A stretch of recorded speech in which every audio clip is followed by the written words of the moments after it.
تو یہ آپ آ کے ذرا خان صاحب کو سمجھائیں کہ یہ کام نہیں کرنا چاہیے. وہ ان کے ویل وشر تھے جی جی جی نعیم الحق صاحب. تو انہوں نے میری میٹنگ کرائی, میں گیا تو خان صاحب کہتے ہیں یار تمہیں کس نے کہا ہے کہ میں کوئی ریفرنس فائل کرنے لگا؟ میں کوئی اتنا فارغ ہوں کہ میں جوڈیشری سے لڑائی کروں؟ میں تو کوئی ریفرنس نہیں فائل کر رہا. میں نے کہا خان صاحب پکی بات ہے؟ انہوں نے کہا پکی بات ہے.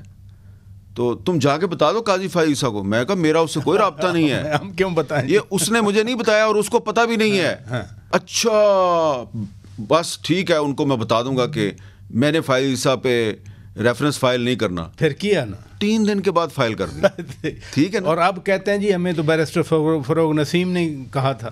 تو اس میں فروغ نسیم صاحب کا کردار یہ تھا کہ پھر فروغ نسیم صاحب کو کہا گیا کہ آپ جا کے خان صاحب کو کنونس کریں کہ یہ کام بڑا ضروری ہے. کہنے کا مقصد یہ ہے کہ خان صاحب ہی ڈکٹیشن لے رہے تھے اور ڈکٹیشن کے نتیجے میں انسٹیبلٹی پھیلی, اور اب بھی کچھ لوگ ڈکٹیشن لے رہے ہیں تو ڈکٹیشن کے نتیجے میں اسٹیبلٹی کبھی نہیں آتی. اچھا اب کی بات آپ نے کی, دیکھیں نا ابھی اگر آپ نے ججز کا بھی حوالہ دیا, 2017-18 کے جو واقعات تھے جسٹس شوکت صدیقی صاحب کے ساتھ کیا ہوا, اس وقت شوکت صدیقی صاحب بھی کہہ رہے تھے بیٹھ کے کہ یہ سارے ججز جو اب خط لکھ رہے ہیں اس وقت کیوں خاموش تھے بلکہ خوش تھے. تو کسی کے خلاف کچھ ہو جائے تو خوش ہو جاتے ہیں, اس وقت مداخلت اچھی لگتی ہے. اپنے خلاف کچھ ہو رہا ہو وہ پھر مداخلت کے لیے پھر وہ سامان آسمان تک جو وہ باتیں جاتی ہیں, میں اور کوئی لفظ استعمال نہیں کرنا چاہ رہا. اسلام آباد ہائی کورٹ کے ایک سینئر جج صاحب جو ان 6 ججز میں شامل ہیں جنہوں نے خط لکھا ہے جوڈیشل کونسل کو, ان کی میں آپ کو ایک مثال دیتا ہوں کہ آپ کو یاد ہوگا 2017 میں آپ کا ایک ساتھی ہے مطیع اللہ جان, جی جی, اس کی فیملی پہ اٹیک ہوا. یہ اغوا ان کے اغوا ہونے سے پہلے کا واقعہ. اچھا. تو راولپنڈی اسلام آباد یونین آف جرنلسٹ جو ہے اس نے مجھے کہا جی کہ آپ اپنے 3-4 ساتھیوں کے ساتھ اس واقعے کی انویسٹیگیشن کریں کیونکہ ہمیں پولیس نے تو انصاف نہیں دینا نہ عدالت دینا, تو آپ اس کی انویسٹیگیشن کر کے ہمیں بتائیں کہ اس میں کون ملوث ہے. تو میں نے جب وہ انویسٹیگیشن شروع کی تو مجھے ادھر ادھر سے پیغامات آئے کہ آپ یہ کام نہ کریں, کیونکہ ہم نے نا اسپاٹ پہ گئے, ہم نے جا کے عینی شاہدوں سے بات کرنی شروع کی اور پولیس نے ہمیں بتا دیا کہ کیا ہوا ہے اور کس نے کیا ہے. تو جو کرنے والے تھے انہوں نے مجھے اور کلب علی جو ڈان کا رپورٹر ہے, صغیر چودھری, یہ سارے جو ہم کام یہ کر رہے تھے, ہمیں روکنے کی کوشش کی تم یہ کام نہ کرو. جب ہم نہیں رکے تو ایک دن اچانک اسلام آباد ہائی کورٹ کے جج صاحب جو ہیں انہوں نے میرے خلاف قتل کی ایک FIR درج کرنے کا حکم دے دیا. جی جی. اچھا قتل یاد ہے, قتل 2010 میں ہوا تھا شمالی وزیرستان میں, اور FIR درج کروا رہے ہیں وہ 2017 میں میرے خلاف تھانہ رمنا اسلام آباد میں. تو اس کے بعد مجھے پھر بلایا گیا ایک جگہ پہ اور کہا گیا جی کہ آپ باز آ جائیں ہم یہ ختم کرا دیں گے. ٹھیک ہے. میں نے کہا نہیں جی میں شامل تفتیش ہو جاتا ہوں. میں نے ضمانت قبل از گرفتاری کرائی اور شامل تفتیش ہو گیا, اور پھر ایک لمبا پروسیس تھا. وہ جو صاحب ہیں وہ اب کہتے ہیں کہ جناب میرے ساتھ بڑا ظلم ہو رہا ہے. چلیں آپ کے ساتھ ظلم ہو رہا تھا, لیکن یہ جب میرے ساتھ یہ واقعہ ہوا تو اس وقت شوکت صدیقی صاحب جو ہیں وہ حاضر سروس جج تھے, انہوں نے کچھ کوشش کی اچھا کہ یہ حامد میر کے ساتھ یہ ظلم نہ ہو. ٹھیک ہے نا, کیونکہ چیف جسٹس تھے, لیکن وہ مجھے بالکل نا وہ بے اختیار اور بے بس سے نظر آئے, اور بعد میں مجھے پتہ چلا کہ وہ تو خود پھنسے ہوئے ہیں. اچھا ابھی آپ نے ایک بات کر دی اپنے بارے میں, آپ پہ 10 سال ہو گئے قاتلانہ حملہ جو ہوا تھا کراچی میں, اینڈ انفارچونیٹلی ابھی بھی بلٹ آپ کے جسم میں موجود ہے. اس وقت بھی کہا گیا تھا کہ جی کوئی عدالتی کمیشن بنے گا, تحقیقات ہوں گی. تو ہاؤ یو ریکال آل دس؟ دیکھیں وہ 2014 میں 19 اپریل کے دن جو مجھ پہ حملہ ہوا تھا کراچی میں, تو اس کی انکوائری کے لیے اس وقت کے چیف جسٹس انور ظہیر جمالی صاحب اور 2 سٹنگ سپریم کورٹ کے جج تھے, جسٹس اعجاز افضل خان اور جسٹس اقبال حمید الرحمان. تو ان تینوں کا ایک انکوائری کمیشن بنا, اور جو TORs تھے اس کے مطابق اس کمیشن نے 3 ہفتے میں رپورٹ دینی تھی. میں اس کمیشن کے پاس زخمی حالت میں ویل چیئر پہ پیش ہوتا رہا. تو اس کمیشن کی بے بسی کا یہ عالم تھا کہ جو مین اکیوز جو میں نے نامینیٹ کیا پبلکلی بھی اور کمیشن کے سامنے بھی, کمیشن نے اس کو بلایا, وہ نہیں آیا, کمیشن کے سامنے نہیں آیا. اس نے ایک اسٹیٹمنٹ بھیج دی منسٹری آف ڈیفینس کے ذریعے. تو اس وقت پرائم منسٹر تھے نواز شریف صاحب. تو کافی مہینے جب گزر گئے تو ایک دن نواز شریف صاحب سے میری ملاقات تھی وزیر اعظم ہاؤس میں. تو مجھے پوچھتے ہیں, پرائم منسٹر صاحب پوچھتے ہیں, وہ میر صاحب وہ جو کمیشن بنایا تھا میں نے, اس کی رپورٹ آئی ہے؟ میں نے کہا جی یہ تو آپ نے مجھے بتانا ہے, یہ تو آپ نے مجھے بتانا ہے. تو میں نے اس کے بعد تھوڑا سا ادھر ادھر کچھ بات کی بھائی کہ وہ کمیشن کی رپورٹ کدھر ہے. تو ایک کنکاکٹڈ قسم کی رپورٹ جاری کی گئی اور ایک انگریزی اخبار جو ہے اس نے ہیڈ لائن لگا دی اپنی طرف سے. پھر ہمارے دوست تھے ارشد شریف صاحب, انہوں نے اسلام آباد ہائی کورٹ میں پٹیشن فائل کی, اور اگین وہ جو پٹیشن ہے وہ انہی جج صاحب کے پاس گئی جنہوں نے میرے اوپر ایف آئی آر کا حکم دیا تھا, جو آج شکایات کر رہے ہیں. ٹھیک ہے. تو ارشد شریف نے کہا جی یہ حامد میر پہ جو حملہ ہوا ہے اس کی inquiry chief justice of Pakistan کی سربراہی میں ایک کمیشن کر رہا تھا, اس کی رپورٹ چاہیے ہمیں. رپورٹ کدھر ہے, کیونکہ یہ غلط خبریں میڈیا میں لیک کروائی جا رہی ہیں. جج صاحب نے کہا کہ جی نہیں میں آرڈر ایشو نہیں کروں گا. پھر اس کے بعد اس نے تھوڑے دن بعد پھر پٹیشن فائل کی. تو پھر منسٹری آف انٹیریئر نے کہا جی کہ ہم نے اس کا جواب نہیں دینا. اب میں اس کو ریلیٹ کرتا ہوں آج کی صورتحال سے کہ موجودہ چیف جسٹس صاحب جو ہیں انہوں نے از خود نوٹس لے کے تو کارروائی کی ہے اور سماعت 29 اپریل تک ملتوی کر دی ہے. اب میں آپ کو مثال یہ دے رہا ہوں کہ میرے پہ حملہ صرف ایک صحافی پہ حملہ تھا اور اس کی انکوائری کون کر رہا ہے؟ چیف جسٹس آف پاکستان اور 2 سٹنگ ججز آف دی سپریم کورٹ. 10 سال گزر گئے ہیں, رپورٹ نہیں آئی. ٹھیک ہے. تو یہ جو موجودہ چیف جسٹس صاحب ہیں اللہ تعالیٰ ان کو ہمت دے, یہ بہت بڑا چیلنج ہے ان کے لیے کہ یہاں پہ معاملہ ذرا زیادہ سنگین ہے اور ہائی کورٹ کے 6 جج جو ہیں وہ شکایت کنندہ ہیں.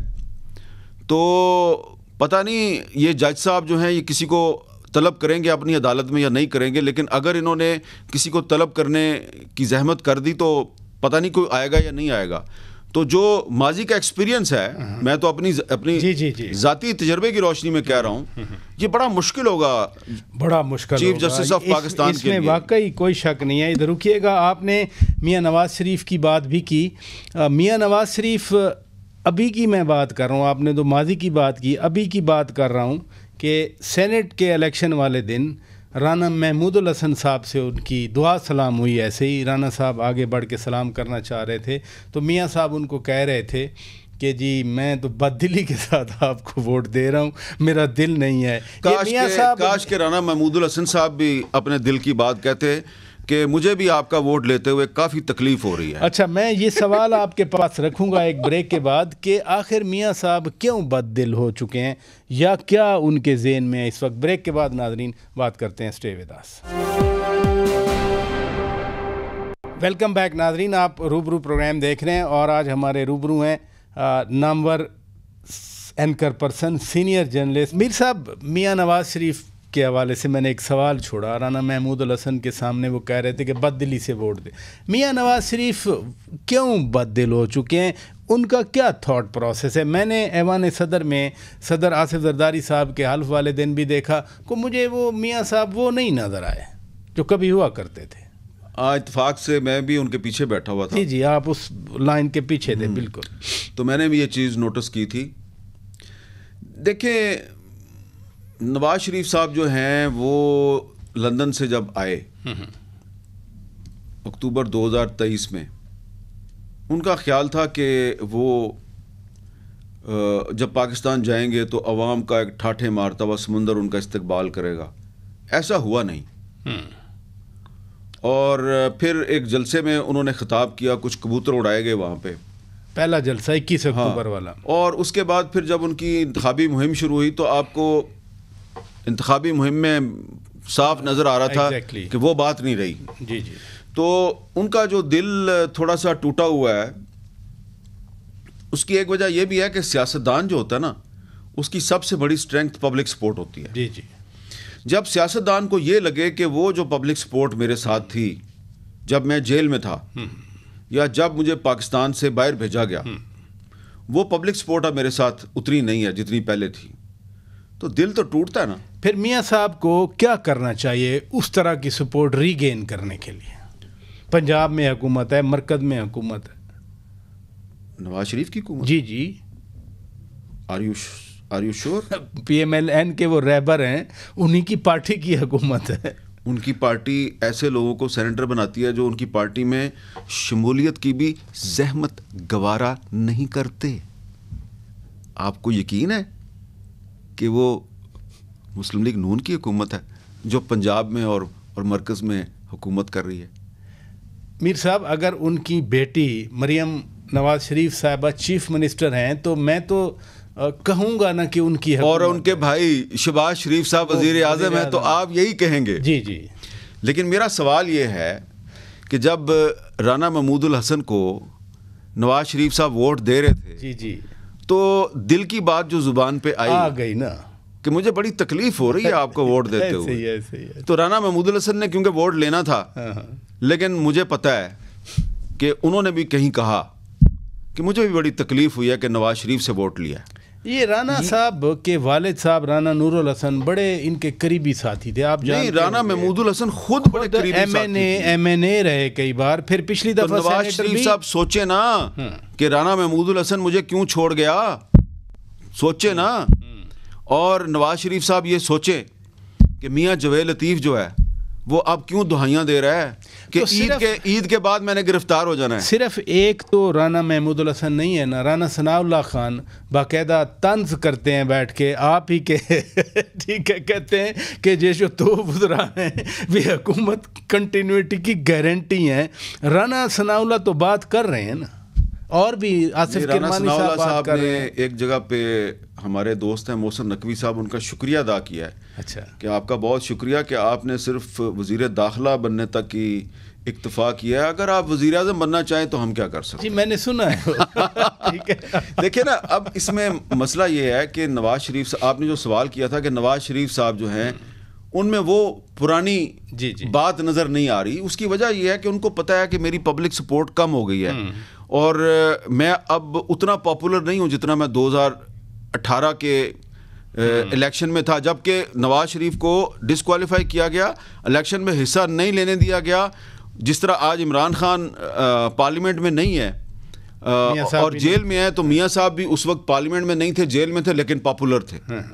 تو جگہ تبدیل ہو گئی ہے. جہاں پہلے جس مقام پہ 2018 میں نواز شریف صاحب کھڑے تھے، اب اس مقام پہ عمران خان صاحب کھڑے ہیں. میاں نواز شریف صاحب کو سوچنا چاہیے کہ انہوں نے اپنے آپ پہ مقدمے ختم کرانے کے لیے اور قومی اسمبلی کا ممبر بننے کے لیے انہوں نے جو سودا کیا ہے، یہ کہیں گھاٹے کا سودا تو نہیں ہے.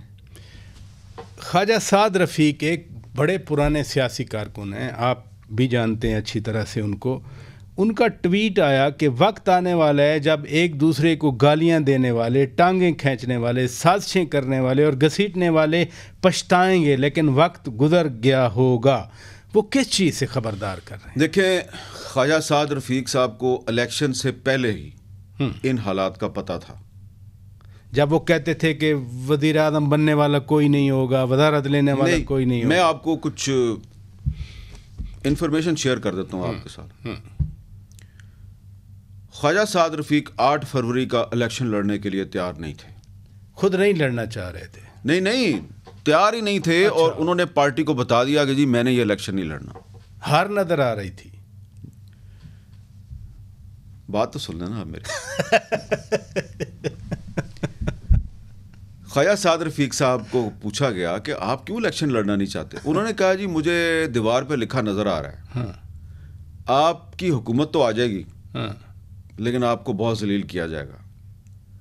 لیکن میں اس لیے الیکشن نہیں لڑنا چاہتا کہ یہ جو میری کانسٹیچوئنسی ہے، یہ جو ڈی لیمیٹیشنز ہوئی ہیں، اس کو اس طریقے سے کاٹا چھانٹا گیا ہے، اس طریقے سے توڑا پھوڑا گیا ہے کہ کسی نے بہت سوچ سمجھ کے کوشش کی ہے کہ میں یہاں سے نہ جیتوں.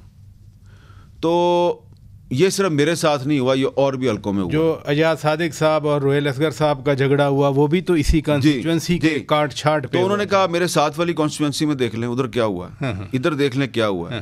تو پی ٹی آئی جو ہے وہ پروپیگنڈا کر رہی ہے جناب کہ ہم لاڈلے بن چکے ہیں, لیکن ہماری حالت یہ ہے کہ ہم پٹ کے مر گئے ہیں, چیخ کے مر گئے ہیں, لیکن ہماری حلقے کی جو ڈیلیمیٹیشن ہوئی ہے وہ ہماری توقعات کے مطابق نہیں ہے اور ہماری مرضی کے خلاف ہے, بلکہ ایسا لگتا ہے ہمارے خلاف سازش ہوئی ہے. تو مجھے اس ڈیلیمیٹیشن میں صاف نظر آ رہا ہے کہ ہماری پارٹی کے ساتھ کیا ہونے والا ہے. پوچھا کیا ہونے والا ہے, میں کہا اگر آپ کو یہ نظر آ رہا ہے کہ آپ کو کوئی اکثریت ملے گی تو آپ کو اکثریت نہیں ملے گی, آپ کو حکومت دے دی جائے گی لیکن آپ کی اکثریت نہیں ہوگی. لیکن اب اسی ٹویٹ میں وہ کہتے ہیں کہ اس مکروہ کھیل جس کا آغاز جعلی تبدیلی کے ٹھیکیداروں, ان کے سہولت کاروں, سیاستدانوں, جرنیلوں, ججوں اور جرنلسٹ نے کیا, دی اینڈ کی طرف جلد چلا جائے گا. وہ کس اینڈ کی بات کر رہے ہیں؟ تو یہ وہ اینڈ تھا جس کا ذکر وہ الیکشن سے پہلے اپنی پارٹی کی قیادت کے سامنے کر رہے تھے. تو جب انہوں نے اپنی پارٹی کی قیادت کو انفارم کیا کہ میں نے الیکشن نہیں لڑنا, تو پارٹی نے ان کے ساتھ بحث مباحثہ کیا اور آخر میں پھر نواز شریف صاحب نے خواجہ سعد رفیق صاحب کو کہا کہ نہیں آپ نے الیکشن لڑنا ہے. ٹھیک ہے, انہوں نے کہا جی میں نے آپ کو بتا دیا ہے صورتحال کیا ہے, کہ صورتحال کیا ہے, اگر آپ پھر بھی چاہتے ہیں تو ٹھیک ہے میں لڑ لیتا ہوں, لیکن میں نے الیکشن نہیں لڑنا. فائنلی ان کے چھوٹے بھائی سلمان رفیق صاحب سے کہا گیا یار انہوں سمجھاؤ. پھر خواجہ سلمان رفیق صاحب جو ہیں انہوں نے بھی پریشر ڈالا, تو سعد رفیق صاحب مان گئے. انہوں نے کہا میں الیکشن لڑ لیتا ہوں لیکن میں آپ کو بتا رہا ہوں آپ کے ساتھ اچھا نہیں ہونا. اب 8 فروری کو جو ہوا, آپ کو یہ بھی اگر یاد ہو کہ سعد رفیق صاحب جو ہیں انہوں نے الیکشن کے باقاعدہ اعلان سے پہلے ہی اپنی شکست کو تسلیم کر لیا اور لطیف کھوسہ صاحب کو مبارکباد دے دی. اب ان کو کہا گیا کہ جناب اب آئیے آپ ہمارے ساتھ اسلام آباد چلیں, وہاں جوڑ توڑ کرتے ہیں. انہوں نے سمجھایا کہ بھائی جان مجھے اور رانا ثناء اللہ کو ہروا دیا گیا ہے, اب آپ ہمیں اسلام آباد اپنی جنج کے ساتھ لے کے نہ جائے. انہوں نے کہا نہیں آپ چلیں ہمارے ساتھ, ہم آپ کو سینیٹر بنائیں گے, آپ کو بائی الیکشن لڑائیں, آپ کے بغیر ہم حکومت کیسے چلائیں گے. خواجہ صاحب نے کہا مجھے سارا پتہ ہے میرے ساتھ کیا ہونا ہے, آپ مجھے اسلام آباد نہ لے کے جائیں. وہ پھر بھی ان کو لے آئے, تو وہ پارٹی ڈسپلن کی وجہ سے آ گئے. لیکن یہاں پہ بھی آ کے وہ یہی کہہ رہے تھے کہ نہ میرے نال پہلے چنگا ہویا ہے نہ اگے چنگا ہویا ہے. اور اس کے بعد جب سینٹ کی ٹکٹیں ایلوکیٹ کی گئی تو اس میں سے خواجہ صاحب غائب, رانا صاحب بھی غائب. تو اب سعد رفیق صاحب کو جو بات 8 فروری سے پہلے پتہ تھی وہ تقریباً 70-80% سچ ثابت ہو چکی ہے. تو اب باقی کوئی 15-20% رہ گیا ہے. وہ کیا رہ گیا ہے؟ مزید ضلالت, یعنی حکومت چلی جائے گی؟ نہیں حکومت نہیں چلی جائے گی. اچھا, حکومت اگر چلے گی پھر تو تسی مظلوم ہو جانا نا. اس طرح کیا ہوگا؟ وہ آپ کو باندھ کے رکھیں گے. اچھا, اسی طریقے سے آپ کو گالیاں پڑھوائیں گے. اچھا, پالیسی کسی اور کی چلے گی, بلیم آپ پہ لگے گا اور پارٹی کے اندر ٹوٹ پھوٹ بڑھے گی اور اتنی زیادہ آپس میں مارا ماری ہوگی کہ اگلا الیکشن شاید آپ نواز شریف صاحب کی قیادت میں لڑنے کے قابل نہ رہیں. چلیں میں بریک لیتا ہوں. ناظرین بات تو عید کے حوالے سے ہے. عید کا دن تو گلے ملنے کا ہوتا ہے. اتنی نفرتیں ہیں اور اتنی ڈویژن ہیں, ڈیپر ڈویژنز ہیں. میں صرف سیاسی جماعتوں کی بات نہیں کر رہا, میں اور بھی ڈویژنز کی بات کر رہا ہوں. تو آصف علی زرداری صاحب مفاہمت کے بادشاہ ہیں, اب وہ صدر مملکت کے عہدے پہ منصب پہ فائز ہیں. کیا واقعی کوئی وہ کردار ادا کر سکتے ہیں کہ جب اگلی عید آئے یا اس کے بعد اگلی عید آئے تو کم از کم یہ جس طرح کے ہم صورتحال کا سامنا کر رہے ہیں یہ نہ ہو؟ بریک کے بعد حامد میر صاحب کی رائے لیتا ہوں. Stay with us. Welcome back ناظرین, آپ روبرو پروگرام دیکھ رہے ہیں اور آج ہمارے روبرو ہیں جناب حامد میر صاحب. آصف علی زرداری صاحب انڈاؤٹیڈلی آپ کے دوست بھی ہیں اور وہ ایک اب منصب پہ پہنچے ہیں صدر مملکت کے. میرے سمیت بہت سارے لوگ, میں اپنی بات بھی کر رہا ہوں, ان پہ ہم توقع رکھتے ہیں کہ وہ کوئی ریکنسلیشن کا راستہ نکالیں گے. جو اس وقت تقسیم ہے اس سے ملک نکلے گا. ابھی پچھلے ہفتے army chief general Asim Munir صاحب سے ملنے آئے تو ان کا بیان آیا کہ جی ایک مخصوص سیاسی جماعت اس کے خلاف بیان تھا، اس کی کافی ڈیٹیل ہیں. اوپر سے بیرسٹر گوہر خان نے بھی کہا کہ جی ہم پیپلز پارٹی کے ساتھ نہیں چل سکتے. تو میری توقعات، میرے جیسے لوگوں کی توقعات ملک میں کسی مفاہمت کی وہ ختم، پیرشڈ، ریزہ ریزہ. پہلے تو میں ایک چھوٹی سی بات یہ کہنا چاہتا ہوں کہ آپ نے کہا زرداری صاحب آپ کے دوست ہیں. دیکھیں میں ذرا تھوڑا سا اس کو کریکٹ کر دیتا ہوں. ٹھیک ہے، پلیز پلیز. میں ان کا دوست شاید نہیں ہوں، وہ میرے دوست ہیں. اس کی وجہ اچھا آپ یقین مانیں، یعنی ابھی بھی ہم رمضان میں بیٹھے ہیں، میں کوئی نیگیٹو نہیں، میں ایک چیز سمجھانے کی کوشش کر رہا ہوں ایسے کہ صحافی کی اور سیاستدان کی دوستی بڑی مشکل ہوتی ہے. اور ابھی بھی اگر آپ کا یہ خیال ہے کہ وہ میرے دوست ہیں تو اس کا کریڈٹ ان کو جاتا ہے، مجھے نہیں جاتا. میں نے کوئی کسر نہیں چھوڑی ان کو ناراض کرنے میں. میرا مقصد جب نواز شریف صاحب حکومت میں آتے ہیں نا تو وہ کہتے ہیں عمران خان تمہارا دوست ہے. جب عمران خان صاحب حکومت میں آتے ہیں تو وہ کہتے ہیں تم نواز شریف کے لیے سافٹ کارنر رکھتے ہو. اور کوئی یہ بھی کہتا ہے کہ جی آپ زرداری صاحب کے لیے سافٹ کارنر. اچھا ویسے آپ نے چونکہ بات کر دی، یہ میرا سوال نہیں تھا. آج کل آپ کے بارے میں کہتے ہیں کہ آپ پی ٹی آئی کو زیادہ اٹھا رہے ہوتے ہیں. کہتے ہیں کہ پی ٹی آئی کے آپ بہت زیادہ سافٹ کارنر رکھتے ہیں یا پی ٹی آئی کو پروموٹ کرتے ہیں. آپ کیسے میں پی ٹی آئی کو پروموٹ کرتا ہوں کہ اگر جو غلط کام عمران خان نے کیے، اگر میں نے ان غلط کاموں کے خلاف میں نے آواز بلند کی اور وہی کام اگر شہباز شریف کے دور میں بھی ہو رہے ہیں تو میں اس پر اگر آواز بلند نہ کروں تو وہ تو پھر صحافت نہیں ہے. ابھی تک آپ کو ویسے ہمارے پچھلی عید کے پروگرام میں جو بات ہوئی تھی، مفتاح صاحب ابھی بھی گلہ کرتے ہوں گے. ہاں اچھا، مفتاح صاحب جو ہے وہ آج کل مجھ سے بڑے خوش ہیں. اچھا یاد ہے نا اس وقت وزیر خزانہ تھے. جی وزیر خزانہ تھے. تو میں نے ان کی پالیسی پہ تنقید کی. ایسے ہی ٹھیک ہے نا. اور اس سے پہلے اگر آپ کو یاد ہو جب شوکت ترین صاحب وزیر خزانہ تھے تو میں نے آپ کے شو میں ان پہ تنقید کرتا تھا تو وہ بھی ناراض ہوتے تھے. تو آج کل جو ہے وہ اورنگزیب صاحب ہیں وزیر خزانہ. پتہ نہیں وہ مسلم لیگ نون میں ہیں یا نہیں ہیں، لیکن ان کے ٹکٹ پہ تو سینیٹر بنے تو کیونکہ ہم ان پہ بھی تنقید کرتے ہیں. لیکن ان کا ویسے پوری فیملی مسلم لیگ کے ساتھ رہی ہے. جسٹس خلیل رمدے صاحب، چودھری فاروق صاحب ان کے والد صاحب، چودھری اسد الرحمان ان کے چچا مسلسل ٹوبر ٹیک سنگھ سے جیتتے تھے وہ قومی اسمبلی کا الیکشن 3-4 بار. چودھری فاروق صاحب کا آپ کو پتہ نا کون ہے؟ ان کے فادر جو اٹارنی جنرل تھے میاں نواز. اور انہوں نے سوئس گورنمنٹ کو خط لکھا تھا کہ صدر آصف زرداری صاحب جو ہیں یا ان کی ذرا آپ انکوائری کریں. ہماری جو ہے نا پاکستان میں اس وقت نفرت اور پولرائزیشن یہاں تک پہنچ چکی ہے کہ اگر آپ میری مرضی کی بات نہیں کرتے تو میرے خیال سے آپ غدار ہیں. ایسے ہی تو اس لیے بش والی پالیسی تھی نا کہ ود اس اور ود دیم. ہاں تو اس پاکستان میں آصف زرداری صاحب فیصل واڈا کو سینیٹر بنوا سکتے ہیں سندھ سے، اس میں ان کو کوئی پرابلم نہیں ہے. لیکن سینیٹر بنوانے کے بعد اگر وہ یہ سمجھتے ہیں کہ پی ٹی آئی جو ہے وہ میرے مفاہمت کے ایجنڈے پہ آئے گی یا بی این پی مینگل میرے مفاہمت کے ایجنڈے پہ آئے گی یا نیشنل پارٹی میرے مفاہمت کے ایجنڈے پہ آئے گی تو یہ بڑا مشکل کام ہے. اس کے لیے صرف زرداری صاحب کو نہیں، اس کے لیے نواز شریف صاحب کو بھی اور شہباز شریف صاحب کو بھی اور عمران خان صاحب کو بھی، سب کو مل کے بیٹھنا ہے. لیکن وہ مل کے بیٹھ نہیں سکتے، اس لیے مفاہمت کو بھول جائیں. مفاہمت کو تو میں بھول جاؤں لیکن پی ٹی آئی کے اندر بھی تو پرابلم ہے. آپ کو ابھی تو سکرین پہ اسد قیصر صاحب کچھ کہہ رہے ہوتے ہیں، شیر افضل مروت صاحب اور بات کر جاتے ہیں، تو ہر کوئی ادھر بھی تو علیحدہ علیحدہ چل رہا ہے. ہاں جس طرح مسلم لیگ نون میں جویل لطیف صاحب کچھ اور بات کرتے ہیں، عطاء اللہ تارڑ صاحب کچھ اور بات کرتے ہیں، اسی طرح پی ٹی آئی میں شیر افضل مروت صاحب کوئی اور بات کرتے ہیں اور بیرسٹر گوہر صاحب کوئی اور بات کرتے ہیں.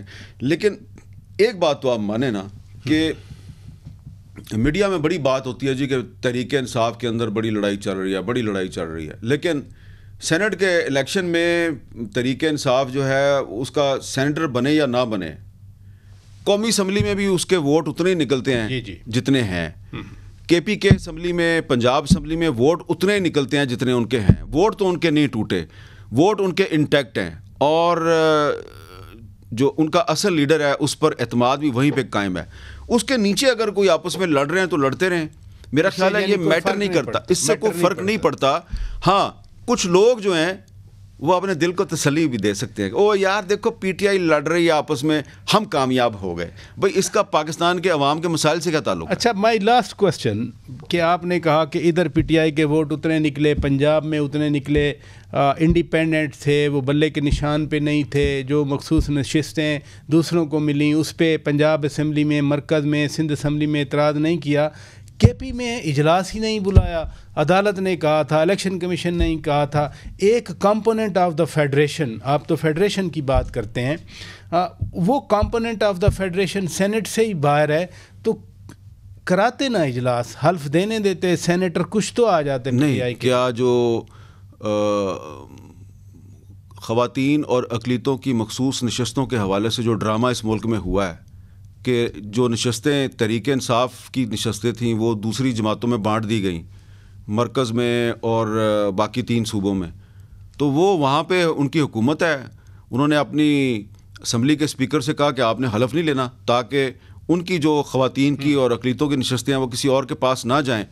تو میرا خیال ہے کہ اگر یہاں پہ اسلام آباد سے ایک غیر آئینی طریقے سے ان کا راستہ روکا گیا تو انہوں نے بھی غیر آئینی طریقے سے جواب دیا ہے. تو اس میں کیجویلٹی کون ہے؟ آئین پاکستان. تو یہ جو تو میں آپ کے سامنے جو فیڈریشن ہے, جی فیڈریشن, اس فیڈریشن کے استحکام کی واحد ضمانت یہ آئین پاکستان ہے. تو اس آئین پاکستان کو سب سے زیادہ نقصان کس نے پہنچایا؟ یہ آپ پاکستان کے عام آدمی سے سوال کریں اور اس کا جو جواب ہوگا وہ آپ نشر نہیں کر سکیں گے. چلیں, بہرحال ایک بات میں اور بھی کرنا چاہ رہا ہوں. آپ نے کہا کہ حق میں بات آئے تو تسلیم کر لی جاتی ہے, مخالفت میں ہو, لیکن میں نے یہ بھی دیکھا ہے کہ جو لوگ آپ کی ٹرولنگ کیا کرتے تھے, جو کسی اور سیاسی جماعت کی حکومت میں اس کے ساتھ الائنڈ تھے, آج آپ ان کے حق میں بھی بات کرتے ہیں. بہرحال بہت شکریہ جناب حامد میر صاحب. ناظرین ہمارے روبرو تھے. اپنے میزبان شوکت پراچا کو اجازت دیجیے. خدا حافظ.